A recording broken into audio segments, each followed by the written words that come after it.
दुखों के लिए लगा हुआ। तो जो दुखों के लिए लगा हुआ है, सुख रूप जानकर उसको इतना समझना चाहिए कि हम जो भी कर रहे हैं, अब सबका तो हमें मालूम नहीं कौन क्या कर रहा है। कोई वास्तविक हो सकता है सुख के लिए भी लगा हो, वो तो भाग्यशाली अपना हित कर रहा है। उससे बड़ा हितैषी कौन हो सकता है? अपना हितैषी बने। लोग सोचते हैं हम दूसरे का हित करें। अरे पहले अपना तो हित कर लो भैया। दूसरे के ऊपर दया करने से अच्छा पहले किसके ऊपर दया कर लो? पहले अपने ऊपर दया कर लो। जो अपने ऊपर दया नहीं करता वह दूसरों पे क्या दया करे? दूसरों पे दया करते हैं। सबसे बड़ा है अपने ऊपर दया कर लो। जिसने अपने ऊपर दया कर ली वही दूसरों के ऊपर दया कर सकता है। जिसने अपने ऊपर दया नहीं करी वह दूसरों के ऊपर भी दया नहीं करेगा। तो सबको चाहिए सुख, किसी को दुख नहीं चाहिए। लेकिन फिर भी संसार में सब जो करते हैं उसमें दुख ही दुख मिलता है, सुख की प्राप्ति नहीं होती। तो जिज्ञासु भक्त जो होता है वह सुख के लिए लगता है। किसके लिए लगता है? सुख के लिए। उसे क्या चाहिए? केवल सुख। क्यों चाहिए सुख? क्योंकि परमात्मा कैसे है? दुख रूप है या सुख रूप है? सुख रूप है, आनंद स्वरूप है परमात्मा। परमात्मा किसी आकृति में नहीं है, कहीं ऊपर नहीं बैठा हुआ है। उनके ये नहीं है कि 10 मुंह वाले हैं परमात्मा, या हाथ हैं, या किसी लोक में। परमात्मा ऐसी कोई स्थान नहीं है, ऐसा कोई समय नहीं है जहाँ परमात्मा नहीं हो। तो किस रूप में परमात्मा है? आनंद के रूप में परमात्मा है, अनुभव के रूप में परमात्मा, अनुभव स्वरूप है, आनंद स्वरूप है परमात्मा। और वह आनंद आपसे दूर नहीं है। वह सुख आपसे दूर नहीं है। सुख का खजाना आपके पास है। देखो परमात्मा कितना आपके पास है। हम बोलते हैं ना कि परमात्मा आपके पास है, तो ऐसा लगता है कि परमात्मा को आपसे क्या कर दिया? दूर कर दिया, अलग कर दिया। बिल्कुल सही। हाँ, समझते हो आप भी? तो परमात्मा को दूर कर दिया। आपके कह दिया कि आपके पास है तो दूर कर दिया। जैसे बोले ना बुलबुला जल के पास है, तो बुलबुले को जल से क्या कर दिया? अलग कर दिया। हाँ, तो इसी प्रकार परमात्मा आपके पास क्या, दूर क्या। आपकी आंख भी आपसे दूर है, बोलो जी। आपके बेटा बेटी आपसे दूर है, सच्ची बात। आप तो समझते हो ना आंख हमारे कितने पास है। आपकी आंख भी आपसे दूर है। भले समझ में नहीं आए तो पूछ लेना या विचार करना घर पर बैठ के। आपकी आंख भी आपसे दूर है, परमात्मा इतने भी दूर नहीं है। बोलो। आपका मन भी आपसे दूर है, आपकी बुद्धि भी आपसे दूर है, और परमात्मा उतने भी दूर नहीं है। इतने पास है परमात्मा। जिस आँख को आप समझते हो हमारे पास है, वो उससे भी ज़्यादा पास है परमात्मा। लेकिन फिर भी बोले परमात्मा कहाँ है? परमात्मा कम मिलेगा। चाहते ही नहीं है मिलना। तो अगर मिलना चाहते तो अब तक खोया कहे सो बावरा, पाया कहे सो कूर, खोया पाया कुछ नहीं, ज्यों का तो भरपूर। सदा ही है वो तो, मिले मिलाए। लेकिन जहाँ अहम आ गया, इस देह में क्या आ गया? अहम आ गया। मैं हूँ कुछ, अपने को कुछ मान लिया। वही परमात्मा से अपने को हमने क्या कर दिया? अलग कर दिया। परमात्मा हमसे अलग नहीं है, लेकिन हमारे अहम ने, हमारे अहंकार ने परमात्मा को हमसे अलग कर दिया। हमारे अहम ने अलग कर दिया। ये जो अहंकार बैठा हुआ है, इस अहंकार ने आपको अलग कर दिया, क्योंकि आपके इस अहंकार ने अपने को कुछ अलग मान लिया। भगवान से अपने को क्या मान लिया? अलग मान लिया। मैं हूँ। अब अलग मान लिया तो परमात्मा को प्राप्त भी करोगे भैया, अलग मान के अपने को। जो चीज तुमसे अलग अभिन्न है, भिन्न नहीं है, लेकिन फिर भी इस अहंकार ने उसको भिन्न कर दिया, और भिन्न जानकर फिर उसके प्राप्ति के लिए लगना पड़ता है, वह जो सदा प्राप्त है। अगर प्राप्त नहीं होता तो प्राप्ति नहीं हो सकती थी। देखो संसार प्राप्त नहीं है तो उसकी कभी प्राप्ति होती नहीं है। बोले होती तो है प्राप्ति, ये तो मूर्खों की दृष्टि में है कि प्राप्त हो गया। वास्तव में आज तक संसार किसी को प्राप्त हुआ ही नहीं, क्योंकि प्राप्त होता ही नहीं है, वो अप्राप्त है। और परमात्मा जिन्होंने चाहा परमात्मा को, उनको प्राप्त हुआ। क्यों? क्योंकि परमात्मा सदा ही प्राप्त है। केवल हमारी विस्मृति, जो हमारे को विस्मृति हो गई परमात्मा की, उस विस्मृति ने परमात्मा को अप्राप्त सा दिखा दिया है। और स्मृति लौटी तो परमात्मा तो सदा हाजरा हजूर थे। आपसे दूर ही नहीं थे, न दूर थे न पास थे। परमात्मा का कभी अभाव ही नहीं हुआ था, सदा भावी भाव था। केवल आपकी इच्छा होना, बहुत ध्यान से समझे इस शब्दों को, वाक्य को। परमात्मा की प्राप्ति में सबसे बड़ा सहायक है आपकी इच्छा होना। बोले इच्छा तो हमारी भी है, बोले हमारी सबकी इच्छा है। ना, जितनी संसार की इच्छा है उतनी परमात्मा की इच्छा नहीं है। जिसकी सच्चे हृदय से परमात्मा की इच्छा होती है, तो सच्चे हृदय से अगर परमात्मा की इच्छा हो तो परमात्मा तो हाजरा हजूर है, सदा ही प्राप्त है, और वह परमात्मा अनुभव में आ जाते हैं। लेकिन सच्चे हृदय से क्या होनी चाहिए? इच्छा होनी चाहिए। सच्चे हृदय से इच्छा हो जाए और अगर सदगुरु की प्राप्ति हो जाए, सदगुरु मिल जाए, तो वह क्या हो जाता है? काम बहुत आसान हो जाता है। और अगर इच्छा हो, गुरु नहीं मिले, और अगर दृढ़ इच्छा हो, क्या हो? दृढ़ इच्छा हो, तो भी उसको परमात्मा की प्राप्ति अवश्य हो जाती है, अगर दृढ़ इच्छा हो। देखो बुद्ध की दृढ़ इच्छा थी। एक मिनट साहब, गुरु नहीं मिले और दृढ़ इच्छा हो तब भी प्राप्ति हो? बिल्कुल हो जाते हैं, दृढ़ इच्छा हो। देखो बुद्ध की दृढ़ इच्छा थी और बुद्ध को गुरु नहीं मिले, सदगुरु नहीं मिले, लेकिन उनको बहुत ज़्यादा इसके लिए तप करना पड़ा। कितने वर्षों तक जंगलों में भटकते रहे, कई वर्षों तक भटकते रहे। एक महात्मा कहते हैं सरकार कि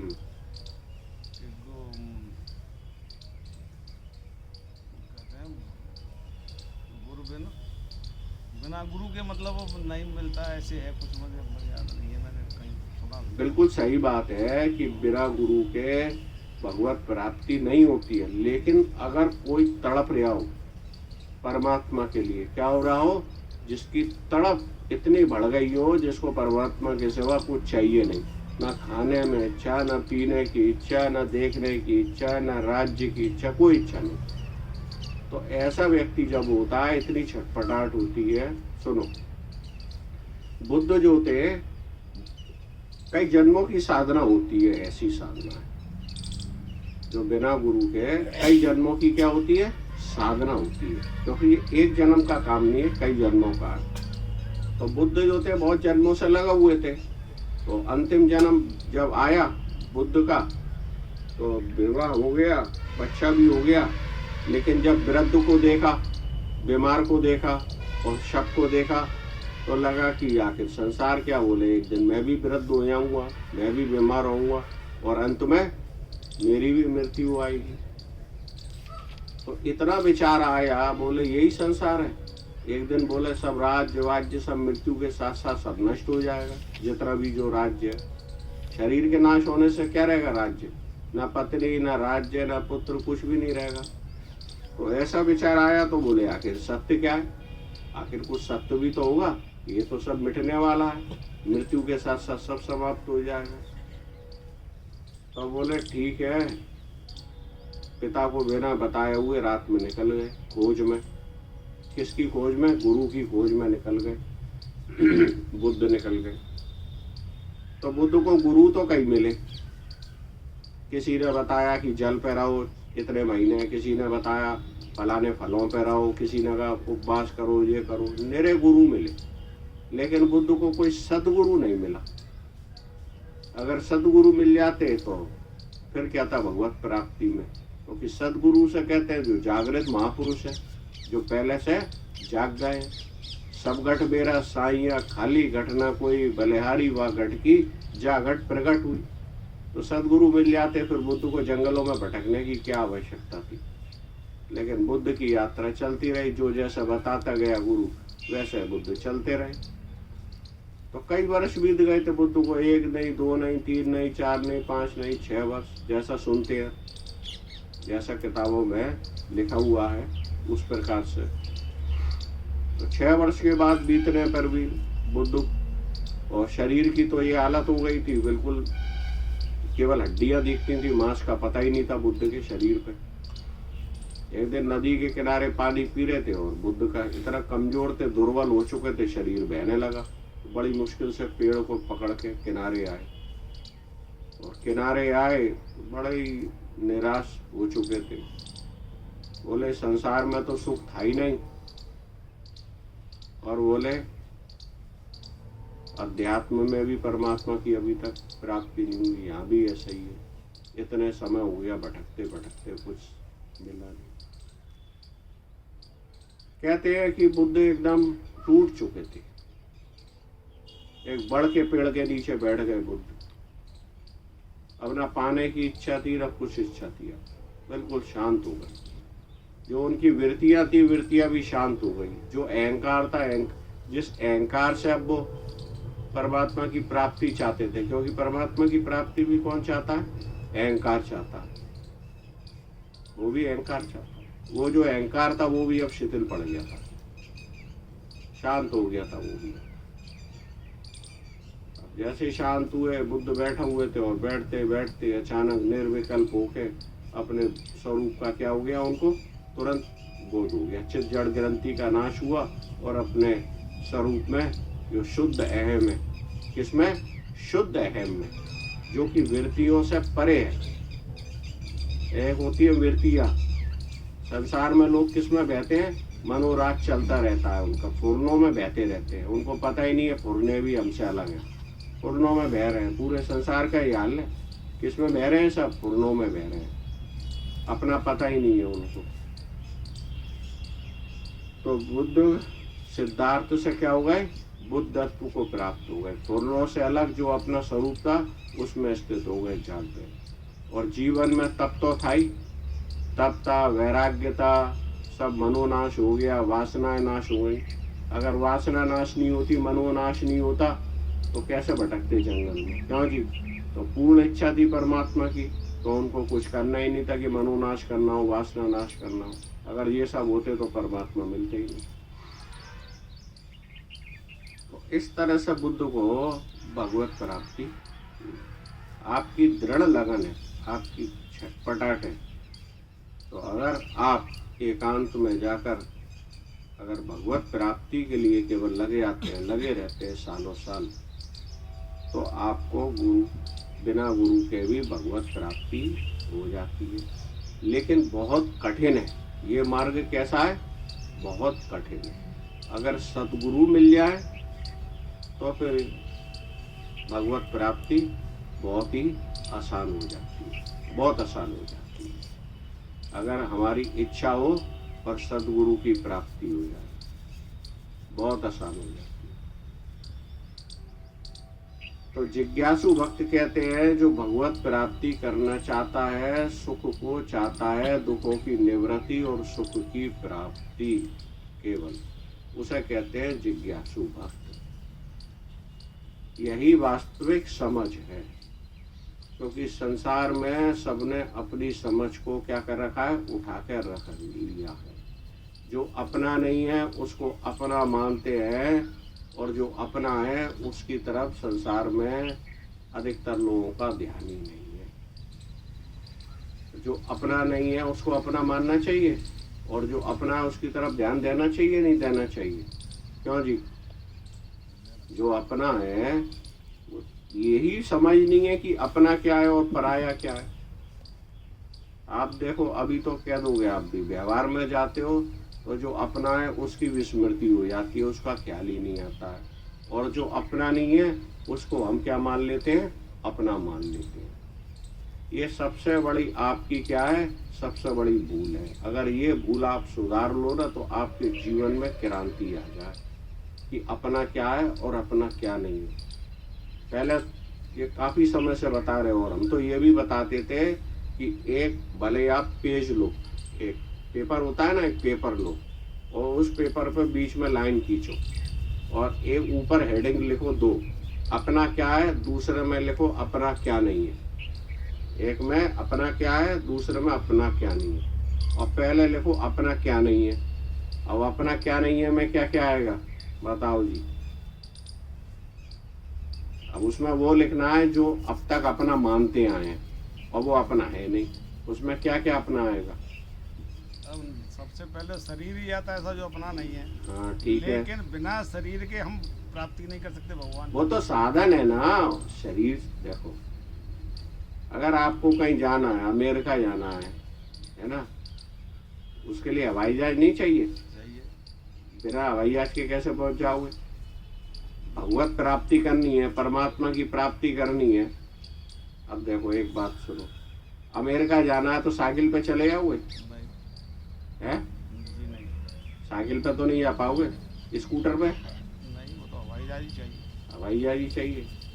अच्छा, भगवत प्राप्ति करनी है, परमात्मा को प्राप्त करना है, तो कौए का शरीर प्राप्त करके चले जाओगे। तो यही शरीर चाहिए इंसान को। तो मनुष्य का ही शरीर चाहिए ना। केवल 84 लाख योनियों में एक मनुष्य का शरीर ऐसा है जो परमात्मा की प्राप्ति कर सकता है। तो इसके बगैर कैसे होगी। अब ये तरह कुत्ते घूम रहे हैं, कौए घूम रहे हैं, इनको थोड़ा ना परमात्मा की प्राप्ति हो जाएगी। यहाँ पे बैठा हुआ है एक भी, इनको थोड़ा ना उपदेश दिया जाएगा या गाय प्राप्ति कर लेगी परमात्मा की। केवल मनुष्य कर सकता है, लेकिन मनुष्य भी क्या हो गया है, किसके समान हो गया मनुष्य भी है। कोई उपमा नहीं। कोई उपमा नहीं। बता, जो काम मनुष्य को मिला था वो काम छोड़ दिया उसने। है ऐसे, ऐसा नहीं है कि कोई भी नहीं है, कोई बिरला है जो लगा हुए है। अब देखो ये बैठा हुआ है पीछे, ये भी लगा हुआ है काफी समय से, जो कह रहे हैं कोई उपमा नहीं है। तो ऐसे भी लोग हैं जो कि लगे हुए हैं, वो भाग्यशाली हैं, वो जानते हैं कि हमारा हित किसमें है, और कोई परमात्मा को छोड़ के संसार में ही पूरी तरह से लगे हुए हैं। उनकी सत्बुद्धि संसार में ही है, वो केवल उन्हें संसार के सिवा कोई दिखता ही नहीं। अब हर एक की इच्छा, किसी को सीट चाहिए, कुर्सी चाहिए, तो देखो कुर्सी के लिए कैसे रात दिन लगे रहते हैं। देखा है, रात दिन कुर्सी के लिए लगे रहते हैं, कहीं उनकी कुर्सी नीचे से खिसक नहीं जाए कहीं। वो कुर्सी के लिए ही लगे हुए। हर एक की अपनी अपनी चाह है। कोई लोभी है तो रात दिन धन के लिए लगा हुआ, उसके जीवन में कुछ है ही नहीं, केवल दिन रात धन की सोचता है, धन कैसे बढ़ा, कितना भी हो जाए। बोलो है या नहीं, उसके जीवन में केवल धन ही। किसी को राज्य चाहिए तो राज्य के लिए लगा हुआ, एक राज्य, एक दूसरा जीत रहा, तीसरा जीत रहा। हर एक की अपनी अपनी वासनाएं हैं, तो उसमें सत्बुद्धि होती है, क्योंकि बिना सत्बुद्धि के तो कोई लगेगा नहीं। क्या लगेगा, उसमें सत्बुद्धि है संसार में, तभी तो लगा हुए हैं। अगर इतनी सत्बुद्धि भगवान में हो जाए, तो परमात्मा में हो जाए, तो कुर्सी तो कब तक रहेगी। क्यों जी, कब तक रहेगी कुर्सी, धन कब तक रहेगा।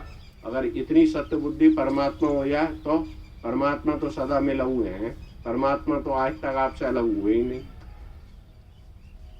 तो और आनंद स्वरूप है। सबको क्या चाहिए, सुख चाहिए, दुख चाहिए। कुर्सी पाके भी, धन पाके भी क्या चाहते हैं सब, दुख या सुख है।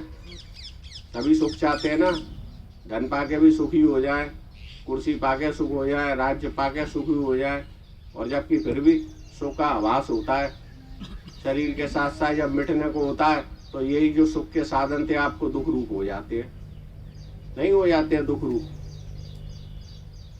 बोले दुख रूप कैसे हो जाएंगे, जिनको आपने जीवन भर जिसके लिए लगे रहे, जब छोड़ने का समय आएगा तो क्या देंगे आपको, आसक्ति दुख नहीं देंगे।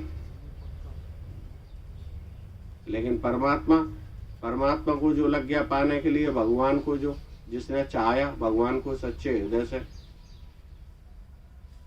फिर कहाँ है दुख? क्योंकि भगवान तो आपसे अलग है ही नहीं, कभी अलग होते ही नहीं। तो जो अपना है कभी अलग नहीं हो सकता, केवल उसी को पाना चाहिए। बाकी तो संसार में मजबूरी है केवल जी, ये भी सब समझ की बातें हैं। रोज रोज बोलने से क्या फायदा ज्यादा, केवल समझ की बात है। हम भी आपको बोलते हैं तो हमारी अपनी समझ थी, और अपनी समझ थी इसलिए हम भी आप ही की तरह थे। संसार में व्यापार था, बिजनेस था, गृहस्थी, ऐसा थोड़ा ना ऊपर से टपके हैं। कोई परिवार है, सब कुछ है, व्यापार था सब। लेकिन समझ थी, कई पूर्व जन्मों की साधना थी। तो उस समय ने फिर हमारे को ईश्वर तीव्र प्रारब्ध था। बोले कोई सार नहीं, अंत में सब छूट जाएगा। कितना भी धन हो जाए, कुछ भी, परिवार सब एक दिन छूटने वाला। बोले केवल एक ही चीज ऐसी है, परमात्मा, जिसको प्राप्त होके फिर कभी जन्म मरण नहीं होता। ये बात समझ में आ गई। अगर बोले इस जन्म में नहीं मिला, फिर जन्म मरण चलता रहेगा। माताओं के गर्भों में जाओ, फिर पता नहीं कौन सी योनि मिलेगी, कहाँ जाएंगे। पुण्य कर लोगे तो स्वर्ग आदि मिल जाएंगे, फिर स्वर्ग में भी पुण्य समाप्त हो जाएंगे, फिर नीचे गिराए जाएंगे। समझ रहे हैं आप बात को? स्वर्ग जाके भी कोई फायदा नहीं है। स्वर्ग के चक्कर में मत पड़ जाना, स्वर्ग तो वैसे ही मिल जाएगा भूख में आपको, हाँ, लेकिन कोई फायदा नहीं है। और दुर्गति है। आप पुण्य, लोग पुण्य करते हैं संसार में, बोले पुण्य करो पुण्य करके स्वर्ग चाहते हैं, और स्वर्ग भी मिल जाता है तो भी क्या, पुण्यों के भोग भोगे फिर नीचे गिराती है। तो इसलिए अपने अज्ञान को मिटा के, अपनी मूर्खता मिटा के, जो नश्वर चीजें थी, नश्वर वस्तुएं थी, नश्वर संबंध थे, उसमें से आसक्ति को हटाना, ये बहुत बड़ी बात है। और आसक्ति किस में करना? जो वास्तव में अपना है, जिसकी जो कभी छूट वियोग नहीं हो सकता जिसका। तो हमारी तो यही समझ थी कि केवल वही अपना है, जिसको पाना है, वही आनंद है, वही अपना आप है, वही परमात्मा कहते हैं, उसे ही आत्मा कहते हैं, उसे ही ब्रह्म कहते हैं, उसे ही चिदाकाश कहते हैं, वही अपना स्वरूप है, वही परमानंद है, सब कुछ वही है। फिर जन्म और मरण तो मूर्खता में है। जन्म और मृत्यु होता है आपका कभी? है? क्यों जी, क्या बात है? नहीं होता। हाँ, जन्म और मृत्यु तो नहीं होते ना। ये बात जानकर जो जन्म मरण से परे उसी का ही अनुभव करना होता है, उसी का बोध करना है। मान लो जान लिया कि हमारा जन्म और मृत्यु हमारी नहीं होती, तो हम कौन है फिर जिसकी जन्म और मृत्यु नहीं होती? पहले तो परोक्ष ज्ञान हुआ कि हाँ, हमारी जन्म और मृत्यु नहीं है, हम देह से परे हैं, हमारा स्वरूप केवल ये 5-6 फुट का ही नहीं है, हम तो अनादि अनंत व्यापक है। ऐसे गुरु से ज्ञान पाया, जिसे कहते हैं ज्ञान, कि हमारा देह केवल, हमारा स्वरूप ये 6 फुट का नहीं है, 5 फुट का नहीं है, हम तो व्यापक, अनंत व्यापक है। ऐसे ब्रह्म ज्ञान को पाया, फिर परोक्ष ज्ञान हुआ, तो हम ऐसे हैं। फिर उसके अनुभव के लिए कि हाँ, ऐसा अनुभव करना, इसलिए सद्गुरु की आवश्यकता है। और फिर कहाँ है जन्म और मरण?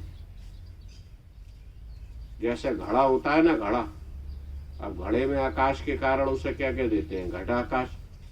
तो घट के नाश होने से कोई आकाश का नाश थोड़ा होता, ना घट में आना जाना होता। लेकिन अगर घट में आया हुआ आकाश घट के नाश से अपना नाश माने तो मूर्खता है ना। घट के नाश से आकाश का नाश तोड़ना होता है। आकाश कहते हैं जो घट में आया, जो स्पेस है ना, खाली जगह, इसको आकाश कहते हैं। सर्वत्र आकाश है ना जी, ये क्या है? ये सब आकाश है। तो इसी प्रकार जैसे घट के नाश से आकाश का नाश नहीं होता, कितने भी घट बन जाए तो आकाश का लाभ नहीं है, उसी प्रकार आपके शरीरों के नाश होने से उस चिदाकाश परमात्मा का कभी ना तो उसमें लाभ है और ना हानि है उसमें। तो आप क्या हो, ये घट के समान देह नहीं हो, इसका तो सदैव नाश होता रहता है, उत्पत्ति होती है, नाश होता रहता है। लेकिन जो भगवान है, आपका जो आत्मा है, आपके हृदय में जो कौन है, भगवान है, जिसको आपने अपने से अलग मान लिया, उसका कभी नाश नहीं होता। सच्ची बात पूछो तो आपका कभी नाश ही नहीं होता। हाँ, क्योंकि आप से भगवान कभी दूर ही नहीं होता। भगवान सदा आपके अपने हैं, सदा भगवान अपने हैं। बस मानते हम भगवान को अपना नहीं। हमने मान किसको लिया, संसार के संबंध मान है उनको, ऐसा नहीं है उनको उनके साथ रहते हुए भगवान को अपना मन से ही तो मानना है, ये थोड़ा ना करना है कुछ और कुछ क्रिया करनी है। कैसे मानना है भगवान को, मन से। संसार को किसने माना, किससे माना हुआ है, मन से ही तो अपना माना है। तो भगवान को भी मन से अपना मान लो, उनको भी अपना मान लो। जैसे संसार के लिए रोते हैं या नहीं रोते हैं, कोई बात होती है तो रोते हैं ना, भगवान के लिए भी रो लो तो क्या बिगड़ जाएगा। क्यों जी, कोई हानि है क्या रोने में भगवान के लिए है?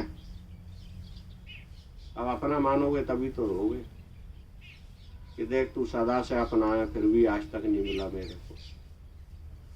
मैं नहीं रो सकते, उसे पुकारो, उसे बोले देख तू तो मेरा हृदय में सदा है, तू हृदय में भी है, सर्वत्र है, और फिर भी तू मेरे को मिला नहीं है, अभी तक दिखता नहीं है मेरे को है। उसके लिए याद करो उसे, रो उसके लिए, यह तो कर सकते हो। अरे संसार के लिए रोते हैं तो क्या मिलता है, संसार भी एक दिन छूट जाता है। भगवान के लिए रोने में क्या है, देखो कितना आनंद आएगा आपको, आपका अंतःकरण शुद्ध हो जाएगा। जो भगवान के लिए रोते हैं, कितने भी जाप कर लो आप, जीवन भर करते रहते हैं लोग, तो भी अंतःकरण क्या नहीं हो पाता, शुद्ध नहीं हो पाता। और सचमुच भगवान को अपना मान के उसके लिए आप रोगे तो देखो आपकी वाणी भी रुक जाएगी, फिर तो किसी से बात करने की भी इच्छा नहीं करेगी, और आपका अंतःकरण शुद्ध हो जाएगा। और शुद्ध अंतःकरण में ये ज्ञान होता है ना, वो स्थित होता है शुद्ध अंतःकरण में। क्योंकि जो संसार के लिए रोते हैं ना, उनको ज्ञान पच ही नहीं सकता, क्योंकि वो कौन है, वो रोने वाले जीव है, वो जीवन भर रोते ही रहेंगे। आए भी रोते हुए हैं, वो पैदा होते हैं तो कैसे आते हैं और जाते कैसे हैं वो, और बीच में भी वो रोते ही रहते हैं, और फिर बाद में भी शरीर छोड़ने के बाद रोते ही रहेंगे। क्योंकि संसार के लिए रोते हैं, लेकिन जो परमात्मा के लिए रोते हैं वो तो फिर शरीर छोड़ने के बाद फिर रोना कैसे महाराज? और क्या, और ज्यादा रोते हैं। वो तो आत्मा छोड़ जा रही है, तो फिर वो है? आत्मा निकल गई, शरीर छूट गया, आत्मा अलग हो गई। आत्मा न रोती है न खुश होती है। चलो ठीक है, बताते हैं आपको भी। देखो हमारे ये तो स्थूल शरीर है, ठीक है। कौन सा शरीर है, स्थूल शरीर है। अब स्थूल शरीर के बाद होता है सूक्ष्म शरीर होता है। कौन सा, सूक्ष्म शरीर। तो जब स्थूल शरीर का अंत हो जाता है, स्थूल शरीर समाप्त हो जाता है, तो सूक्ष्म शरीर तो बना रहता है। तो स्थूल शरीर त्याग दिया, उसे पुरेष्टका कहते हैं, उसे जीव कह लो, पुरेष्टका कह लो, कुछ भी समझ लो आप, है ना। तो स्थूल शरीर आपका पड़ा रहता है और सूक्ष्म शरीर आपका निकल जाता है। कहते हैं, शास्त्रों बताते हैं, है हमारे पास, पढ़वाएंगे आप लोगों की भी थोड़ी सी मालूम पड़ेगा क्या होता है। गरुड़ पुराण में है। तो 2 मुहूर्त के बाद बताते हैं इसमें शास्त्रों में कि 2 मुहूर्त के बाद उसको होश आता है। तो 2 मुहूर्त के बाद होश आता है, वो अपने बंधु बांधवों को देखता है कि मेरे देखो बंधु बांधव खड़े हुए हैं, मेरा शरीर भी पड़ा हुआ है। अपने शरीर को देखता है वो अजीब। आप कहोगे वो तो मर गया है, समझ से थोड़ी परे बात है, परे बात हो रही है। क्योंकि आत्मा एक अलग चीज है और देखने वाली कोई अलग चीज है। जो अनुभव कर रहा है वो कोई अलग है। तो ये थोड़ी चीज है कि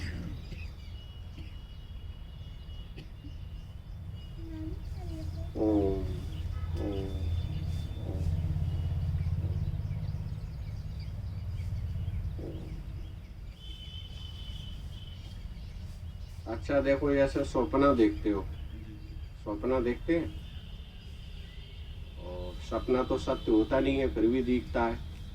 अच्छा, जैसे राजा जनक थे, धीरे धीरे सब समझ में आएगा, धीरे धीरे आएगा, है ना। राजा जनक थे, एक बार राजा जनक को सपना आया। सपना आया तो राजा जनक देखते हैं सपने में उनका राज्य छीन लिया किसी ने, और राजा जनक अपनी जान बचा के भाग रहे हैं। और एक दिन नहीं भागे, एक दिन, 2 दिन, 3 दिन तक राजा जनक भागते आ रहे हैं, जंगल में भागते चले आ रहे हैं 3 दिन तक।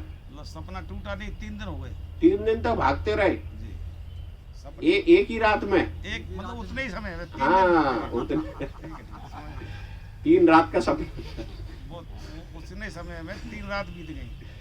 हाँ जी।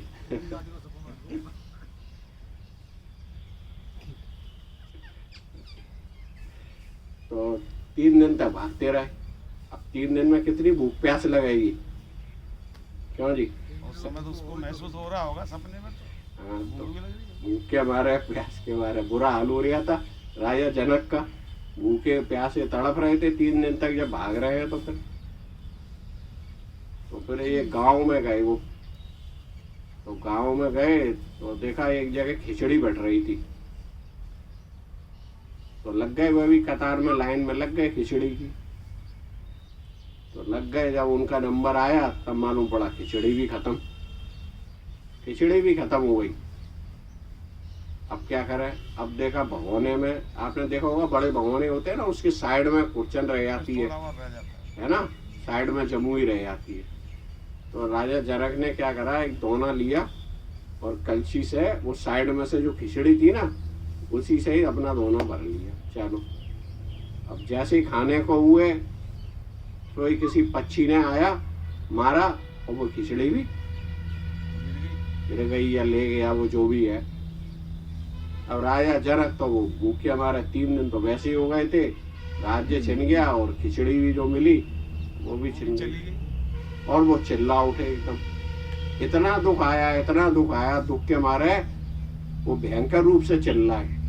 जैसे कोई सपने में आपकी गर्दन काट दे तो क्या होगा, चिल्लाओगे ना, और फिर क्या होगा, आपकी आँख खुल जाएगी। अब देखोगे गर्दन तो मेरी, देखोगे हाथ से कटी तो नहीं है, तो देखोगे गर्दन तो सही सलामत है।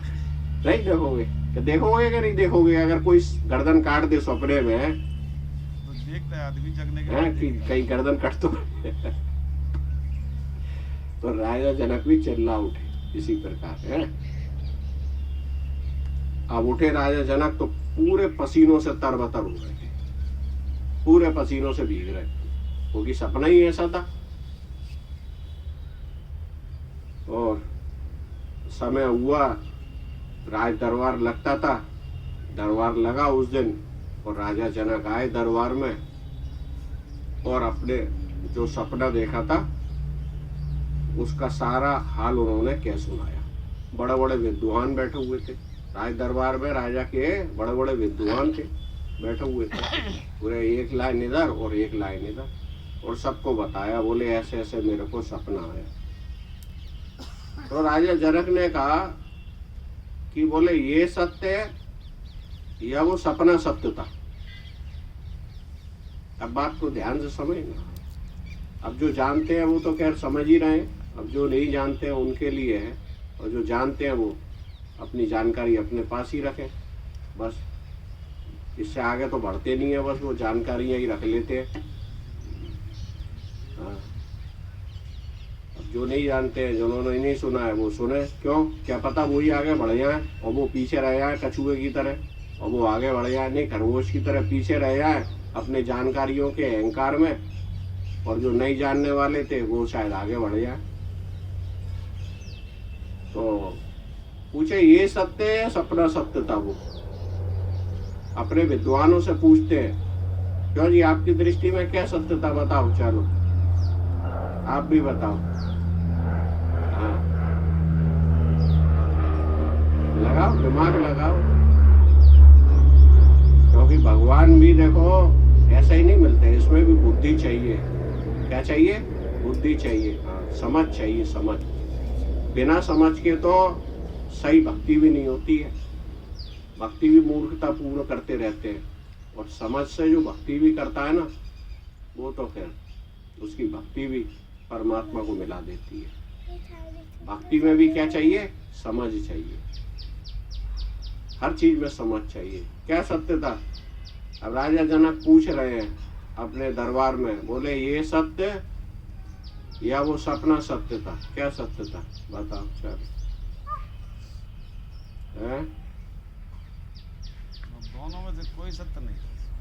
दोनों में से कोई सत्य नहीं। दोनों में से कोई सत्य नहीं है। हाँ जी, सही कह रहे हैं ये है। तो फिर सत्य क्या है? सत्य तो को देख रहे जो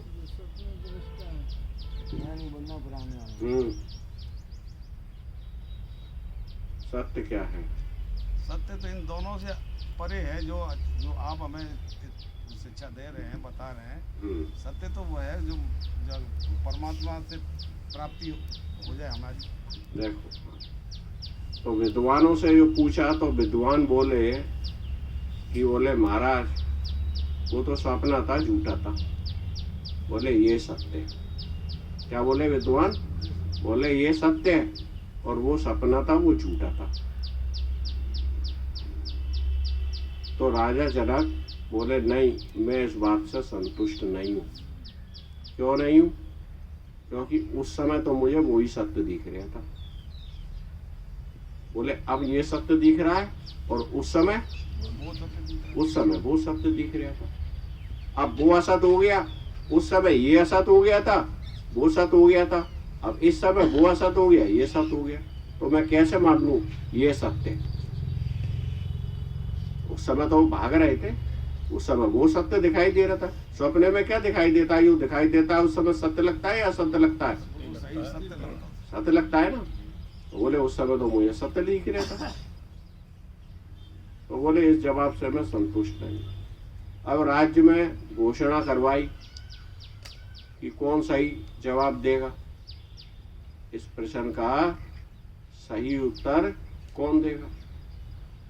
बड़े बड़े इनाम घोषित करवाए राज्य, ये वो, कि सही उत्तर कौन देगा, क्या देगा, जो भी है। तो एक 12 वर्षीय बालक जिनका नाम अष्टावक्र था, वो उनके दरबार में आए। 8 अंग उनके टेढ़े मेढ़े, काला कुरूप चेहरा और टेढ़ी चाल चलता हुए उनके दरबार में वो आया बालक, 12 वर्ष का बालक आया। तो उसको देख के उनके जो विद्वान बैठे हुए थे वो हंसने लगे। कोई काला कुरूप चेहरा और टेढ़ी मेढ़ी चाल चलते हुए, लंगड़ाता हुआ आ रहा, तो विद्वान हंस पड़े, बोले ये क्या आ गया। तो जो अष्टावक्र थे वो राजा जनक से बोले राजन, तुमने क्या चमारों की सभा बैठा रखी है? किसकी सभा बैठा रखी है? चमारों की सभा बैठा रखी है। बोले जो इस चमड़े को देखकर, तो चमड़े को देख के हंस रहे हैं, तो चमारी तो है, चमड़े के पार की है। तो विद्वानों, राजा जनक की सभा में देखो सारे विद्वानों को क्या कह दिया अष्टावक्र ने? चमार। बोलो। लेकिन राजा जनक बुद्धिमान थे, वो जानते थे महापुरुषों का कैसे आदर करना चाहिए। उन्होंने जब अष्टावक्र आए तो खड़े हुए, प्रणाम आदि किया, और उनको सिंहासन आदि देके और बड़े आदर के साथ उनसे प्रसन्न किया। तो अष्टावक्र कहते हैं बोले राजन, वो सत्य नहीं था, जो सपना था वो सत्य नहीं था। बोले ना वो सत्य था और ना ये सत्य है। वो भी सत्य नहीं था और ये भी सत्य नहीं है। तो बोले प्रभु तो फिर सत्य क्या है? तो बोले सत्य इन दोनों को जो जानने वाला था, जो इस जागृत अवस्था को भी जो जान रहा है और जो उस समय स्वप्न अवस्था को भी जो जान रहा था, जो जानने वाला है वो सत्य है। जो दोनों अवस्थाओं में रहता है, जो जागृत आती है जागृत को देखता है, स्वप्न आता है स्वप्न को भी देखता है, और सुषुप्ति आती है उस सुषुप्ति को भी जो जानता है, जो तीनों कालों में रहता है वो सत्य है। अभी जागृत है ना, अब इसको भी कौन देख रहा है? जो इसको जान रहा है। और स्वप्न आएगा और स्वप्ने को भी जो देख रहा है। और जागृत और स्वप्न का जब अभाव हो जाता है, जब गहरी निद्रा आती है, उस गहरी निद्रा को भी जो देखता है, जानता है उसको भी। गहरी निद्रा में क्या रहता है बताओ? चलो थोड़ा खोलो अपने अपने दिमाग को। जब गहरी निद्रा आती है, खूब गहरी नींद आती है, अब उस समय कौन रहता है गहरी निद्रा में? सुबह जागते हैं, कहते हैं बड़े सुख से बड़ी अच्छी नींद आई, गहरी नींद आई। कहते हैं नहीं कहते हैं? आज तो बड़ी गहरी नींद आई। जिस दिन नींद नहीं आती है कहते हैं आज नींद नहीं आई। और जिस दिन गहरी नींद आती है बोले आज तो बहुत गहरी नींद आई। तो गहरी नींद को भी कौन जान रहा है? कोई तो था ना गहरी नींद में भी, जो गहरी नींद में भी जाना जिसने, नहीं था? वो कौन है? वो जागृत में भी रहता है, सपने में भी रहता है, और सुषुप्ति यानी गहरी नींद में भी रहता है। तभी तो कहता है कि हाँ, और गहरी नींद में केवल वही रहता है जानने वाला, बाकी कुछ नहीं रहता। जागृत में तो ये सारा पसारा शुरू हो जाता है, सपने में भी पसारा हो गया अज्ञान का। लेकिन सुषुप्ति होती है ना, सुषुप्ति में ना तो मन रहता, ना बुद्धि रहती, ना चित्त, ना अहंकार, कोई नहीं रहता। केवल कौन रहता है जी? केवल जानने वाला, केवल आप रहते हो सुषुप्ति में। तभी कहते हो आज तो बड़ी गहरी नींद आई, क्योंकि आप थे। सबका अभाव कर देती है सुषुप्ति गहरी नींद, लेकिन किसका अभाव नहीं करती है? अपना अभाव नहीं करती, अपना। बोले हम थे, हाँ जी, क्योंकि अपना अभाव हो जाता तो अपना अभाव हो ही नहीं सकता। आप ऐसा करो, नहीं माफ करना, अगर अपना अभाव हो जाता तो शरीर चलता ही नहीं। यानी वो आप कह रहे हैं वही बात है, आप मतलब परमात्मा था उस समय शरीर में, क्योंकि परमात्मा नहीं होगा तो फिर उसका अभाव हो जाएगा तो शरीर ही डेड हो जाएगा। तो उसको तो हमेशा रहना है। देखो धीरे धीरे समझ में आएगी, एकदम से नहीं आती है ज्ञान समझ में। परमात्मा तो सदा और सर्वत्र है। परमात्मा ना तो शरीर से आते हैं और न जाते हैं।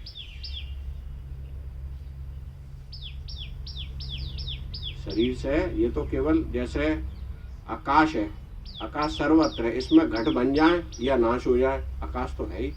तो शरीर बनते रहे या बिगड़ते रहे, परमात्मा सर्वत्र है, उसमें शरीर बनते रहे या नाश होता रहे, उससे क्या मतलब? परमात्मा में आना जाना थोड़ा ना होता है।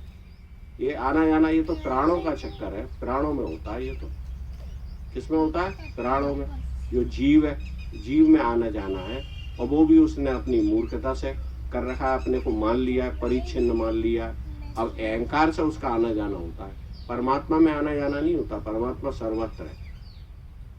तो लेकिन हमने अपने को शरीर मान लिया, इसलिए हम कहते हैं कि आना और जाना, परमात्मा निकल गए, ये हुआ। अभी ये ज्ञान है ना, थोड़ा धीरे धीरे समझ में आएगा। क्या आएगा? धीरे धीरे समझ आएगा, सुन सुन के आएगा, समय लगेगा इसमें। हाँ, और जिसकी लगन होती है, समझ में आ गया जिसको, और किसी की लगन है और इसमें लग गया, बोले नहीं मेरे को तो यही परमात्मा को ही पाना है, वो धनबाजी है। और जिसने केवल समझ तक ही स्थित रखा, बस हाँ समझ में आ गया और लगा रहा फिर व्यवहार में, केवल समझदार बन गया बस वो, लेकिन समझदार नहीं कहलाएगा, वो क्या कहलाएगा, मूर्ख कहलाएगा। जो समझने के बाद भी संसार में लगा रहा, संसार को पाने के लिए, परमात्मा के लिए नहीं लगा, वो समझदार नहीं है। जिसकी समझ में आ गई उसको तो पूर्ण रूप से कैसी चीज पानी चाहिए, जो सदा से किसकी है, उसकी अपनी है। और परमात्मा सदा से किसके है, अपने है। अब देखो संसार आपका जो आज है वो पहले था, आज से 100 वर्ष पहले था, 500 वर्ष पहले था, नहीं था।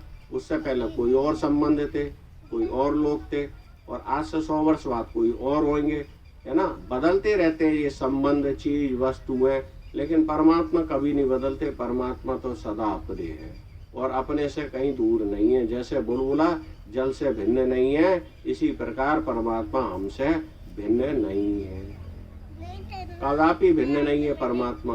केवल बस परमात्मा की स्मृति लौट जाए, बोले परमात्मा को अपना मान ले, वही अपने है। जो चीज हमारी अपनी नहीं है उसको अपना ना मानकर केवल जो हमारा अपना है उसको अपना मान ले।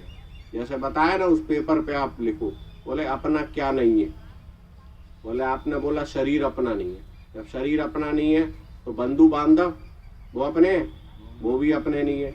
अब जिस चीज वस्तुओं में जिसको अपना मानते हैं वो भी अपनी नहीं है। सब लिखते जाओ, पूरी लिस्ट बन जाएगी अपनी, बोले ये अपना नहीं है, ये अपना नहीं है।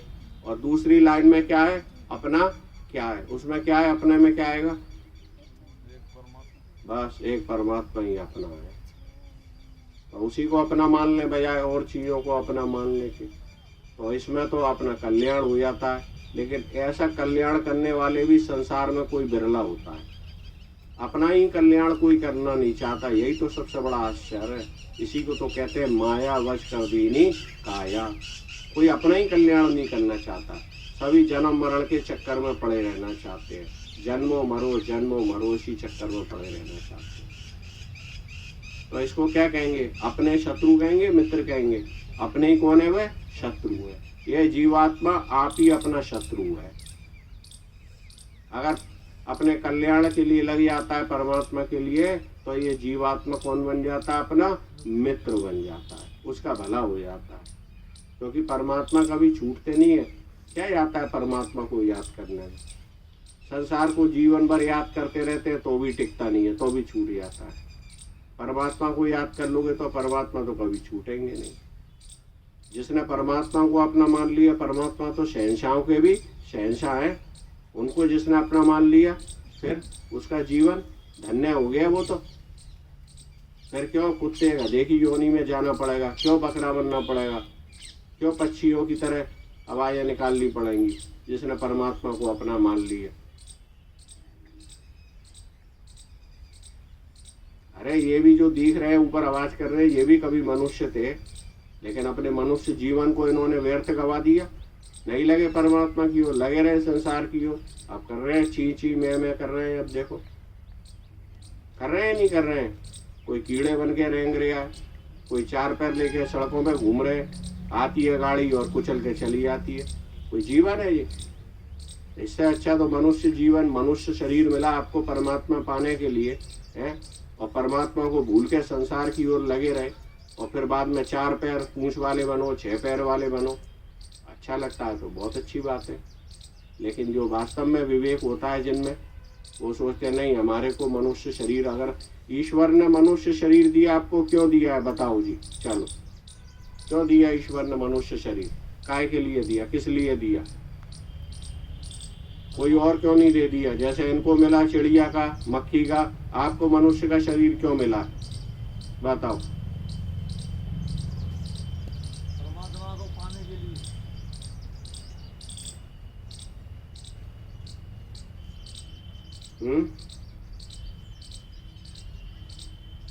क्यों जी, क्यों मिला मनुष्य का शरीर बताओ ना आप लोग। ये बोलते हैं ना, ये तो सब जानते हैं, ये तो पहले से ही। और ये तो पूरी तरह से लगा हुए है परमात्मा को पाने के लिए। क्यों जी, है ना? सच्ची बात है ना? बता तो दो, संसार के लिए लगे हुए हैं या परमात्मा के लिए लगे हुए पूरी तरह से? हाँ, देख लो सब हंस रहे हैं आपकी बात सुन के।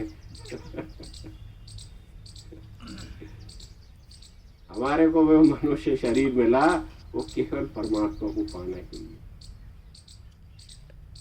और जो इस मनुष्य शरीर में परमात्मा के लिए नहीं लगता है उसको फिर से ये पशु पक्षियों की योनि में जाना पड़ता। ये बिल्कुल पक्की बात है।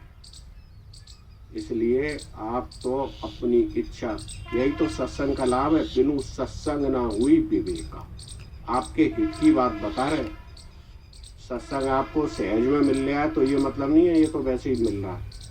पहली तो सत्संग मिलना भी बड़ा दुर्लभ है, और सत्संग केवल महापुरुष ही करते हैं।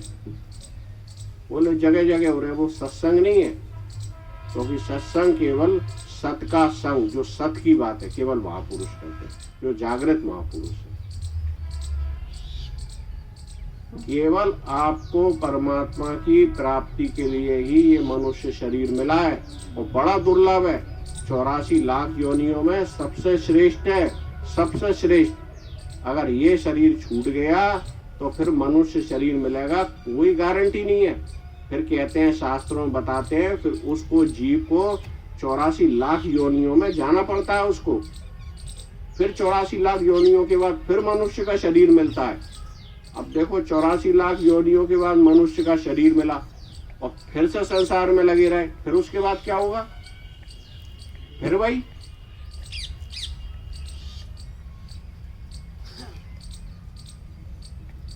तो इसलिए जो समझदार है उनको परमात्मा का चिंतन, परमात्मा की इच्छा करनी चाहिए।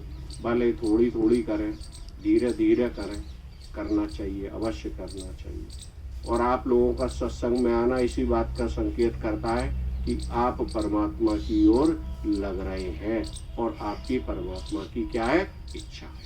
क्योंकि सत्संग में आने से ही इतने पुण्य मिलते हैं, इतने पुण्य मिलते हैं, उन पुण्यों की कोई गिनती नहीं हो सकती है। तीरथ नाय एक फल, संत मिले फल चार, सदगुरु मिले अनंत फल कहत कबीर विचार। इतने पुण्य मिल रहे हैं सत्संग में आने मात्र से, जिन पुण्यों की कमी कोई नहीं है। संसार में तो भटकते रहते थे, कुछ का कुछ जानते थे, आज सत्संग में बैठते हैं तो हमारे को जानकारियां मिल रही हैं, और साथ ही साथ पुण्य भी मिल रहे हैं। हाँ जी। श्री भगवान कृष्ण बोले, उद्धव जी, जैसे मनुष्य के लिए परलोक में धर्म ही एकमात्र पूंजी है, वैसे ही जो लोग संसार से भयभीत है उनके लिए संत जन ही परम आश्रय है। भोग प्रदान शरीर किसी भी साधन के उपयुक्त नहीं है। मनुष्य शरीर बहुत ही दुर्लभ है। स्वर्ग और नरक में दोनों लोकों में रहने वाले जीव भोग प्रदान शरीर के हैं। भोग प्रदान शरीर किसी भी साधन के उपयुक्त नहीं है। किसी भी शरीर में अहमता, अभिमान हो जाने से अपने वास्तविक स्वरूप की प्राप्ति के साधन में प्रमाद होने लगता है। एक शरीर में जब अहंकार होता है, अहमता होती है, तो अपने वास्तविक स्वरूप को पाने में क्या होता है? प्रमाद हो जाता है। जो इस देह को मानता है कि ये मैं हूँ, इसी को अपना रूप मान लेता है, तो अपना स्वरूप कैसे जानेगा? अपना स्वरूप क्या है इस बात को जानता नहीं है। और अपना स्वरूप क्या मान लिया इस मनुष्य ने? इसी देह को क्या मान लिया? अपना स्वरूप मान लिया। एक भूला दूजा भूला, भूला सब संसार, सारा संसार भूला पड़ा है। अपने को क्या मानता है? ये 5 महाभूतों के शरीर को, इसी को अपना रूप मान लेता है। बोले यही मैं हूँ, इसी को अपना मैं मान लिया। इस गाड़ी को ही अपना आपा जान लेता है, बोले यही गाड़ी में हूँ।